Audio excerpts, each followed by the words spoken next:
I think improving the buyer experience and almost like buyer empathy is really important. Like, how can you put yourself in the shoes of your buyer and give them the experience they want? Because you're going to see results and you're going to see conversions from that. Okay, we are here at B2BMX. I have Natalie Marcotullio with me. Natalie, why don't you introduce yourself to the audience, what you do at your company, and give us a little insight into what your company does. Yeah. Hey, everyone. I'm Natalie Marcotullio, head of growth at Navattic. And we're an interactive demo platform. Essentially what that means is you can give prospects a hands-on experience with your product without them having to talk to sales or do a free trial. I love that. I've seen tons of amazing data coming from what that actually does, whether you're PLG motion or getting more demo signups. Now, looking at 2023, I know a lot of doom and gloom, a lot of marketers being scrutinized in terms of their budget. And one thing is having to prove what you're doing is time back to revenue. So do you have any advice for marketers out there how they can tie back their impact to revenue? Yeah, I'd say the number one thing is report on it weekly, not just monthly or quarterly, and have it be super visible to the entire company. So what we do internally, we have a HubSpot dashboard. I'm a huge HubSpot nerd, but essentially we have the how did you hear about us field. We have every single channel broken out. So if we run a campaign, for example, we can see every week, where did the leads come from? Did that affect the lead volume? And then down funnel as well. I think that's so important that not only you're reporting top of funnel, how many leads, but we have pipeline, we have closed won revenue. So it's really easy to see what channels are working and what aren't. This is such a great point. I feel like marketers often just stop their KPIs or metrics right at maybe form fills or even demos booked, but they're not seeing all the way through what it's actually converting to. Hey, was that demo even held? Is it converting to revenue? So I love to hear that. Now, in terms of even headcount freezes, not a lot. I know you're a solo marketer. What type of skills would you say marketers should be working on right now to really make sure that they're leveling themselves up and they're becoming invaluable to their company?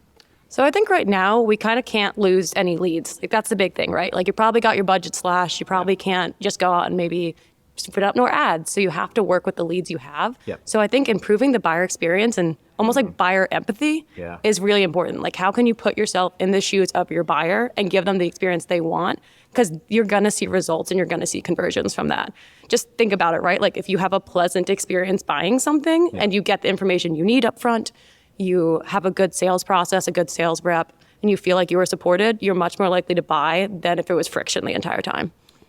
And not to mention, you're almost elongating your sales process, right? People need certain types of information in order for them to start their internal process. So I love that piece of advice. Buyer empathy, think about what that experience looks like on the other side. How can we even accelerate it by giving them things like an insight into the product, maybe transparent pricing, all of that, getting them into the sales funnel and speaking with somebody that can answer their questions. I know you have to look at it through a lens of, hey, of course I want to do all these different things, but I really have to identify which ones the bets I'm going to place that are going to make the most impact. So is there anything you've slashed from your marketing budget? And then my follow-up would be, what's something you're doubling down on?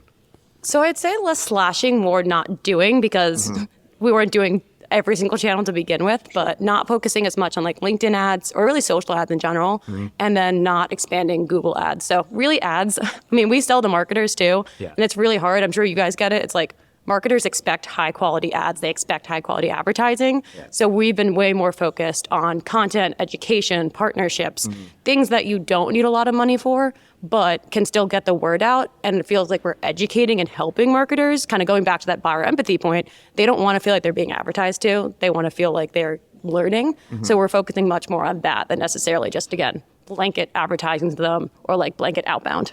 Yeah, I think you guys have done such a good job of this. I know I've called it out in terms of seeing other marketers talk about the interactive demo space. A lot of them seem to be using Navattic, so I love what I'm seeing out there. Let's end it off with a fun question, and you can speak at your experience at Navattic or maybe previously. What's one crazy marketing campaign that you thought, I'm not sure if this is going to work, and it actually turned out to be really, really worked well for you?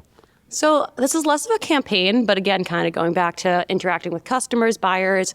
We've been launching this for top customers. We call them ambassadors, these ambassador events. So we did a virtual chocolate tasting once. We're actually doing a paint and sip at the end of this month. And part of it is we're educating people on interactive demos. So we actually had Nick, when he was at Alice, he talked about the Alice integrations at the end of it.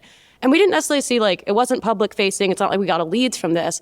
But we saw our customers then, and we have like some Slack channels with them internally, reach out and say, hey, I saw how Alice is using it. I want to use it this way. We're going to kick off more demos. So really cool, just like having customers teach customers. And we weren't sure at first. We're like, are we just spending money to have our customers get in a room together? But we saw there was long-term effects of just enabling your customers more. I love this tip too, especially in 2023, right? If the slice of net new pie is getting smaller and smaller, how do you really give that experience to your customers and have them learn from each other? This is very top of mind for me, so appreciate you sharing that. Natalie, this has been great. Yep, thanks for having me.